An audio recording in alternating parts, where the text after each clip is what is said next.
मित्रांनो, गुढीपाडवा हा महाराष्ट्रातील सर्वात महत्त्वाच्या सणांपैकी एक आहे.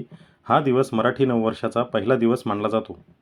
हिंदू पंचांगानुसार हा सण चैत्र महिन्याच्या शुद्ध प्रतिपदेला साजरा केला जातो. साधारणपणे हा सण मार्च किंवा एप्रिल महिन्यात येतो. गुढीपाडव्यामागील इतिहास पाहू. गुढीपाडव्याबद्दल अनेक धार्मिक आणि ऐतिहासिक कथा सांगितल्या जातात. त्यापैकी पहिली समज, ब्रह्मदेवाने सृष्टी निर्माण केली. पुराणानुसार ब्रह्मदेवाने या दिवशी सृष्टीची निर्मिती सुरू केली असे मानले जाते. त्यामुळे हा दिवस नवीन वर्षाची सुरुवात म्हणून मानला जातो. 2. प्रभू श्रीरामांचा विजय. रामायणानुसार जेव्हा प्रभू श्रीराम यांनी रावणावर विजय मिळवून अयोध्येत परत आले तेव्हा लोकांनी विजयाचे प्रतीक म्हणून घरावर गुढी उभारली. 3. शालिवाहन राजाचा विजय. इतिहासात सांगितले जाते की राजा शालिवाहन यांनी शत्रूवर विजय मिळवला. त्या विजयाचा आनंद लोकांनी गुढी उभारून साजरा केला.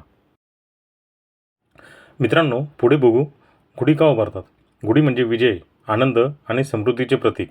गुढी उभारण्यामागे काही श्रद्धा आहेत. घरात सुख समृद्धी येते, वाईट शक्ती दूर राहतात आणि नवीन वर्ष यशस्वी आणि आनंदी जाते. पुढे पाहू गुढी कशी उभारतात. गुढी बनवण्यासाठी साधारणपणे खालील वस्तू वापरतात. बांबूची लांब काठी, रेशीम किंवा झेंडू रंगाचे कापड, तांब्या आणि चांदीचा कलश, साखरेच्या गाठी, कडुलिंबाची पाने, आंब्याची पाने आणि फुलांची माळ. तुम्हाला माहिती आहे का, गुढीपाडव्याच्या दिवशी कडुलिंब आणि गुळ का खातात?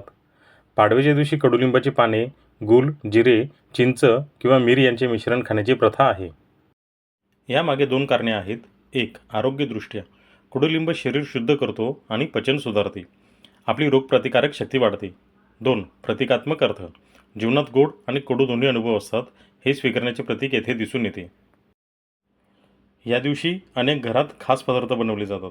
1. पुरणपोळी, 2. श्रीखंडपुरी, 3. बासुंदी, 4. शिरा, 5. कडुलिंब आणि गुलप्रसाद.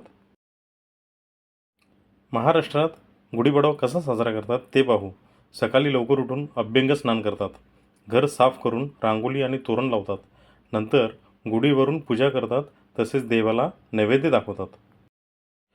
मित्रांनो, जर या व्हिडिओतील तुम्हाला गुढीपाडव्याबद्दलची माहिती आवडली असेल तर कृपया चॅनलला लाईक, शेअर, सबस्क्राईब करा. थँक्यू.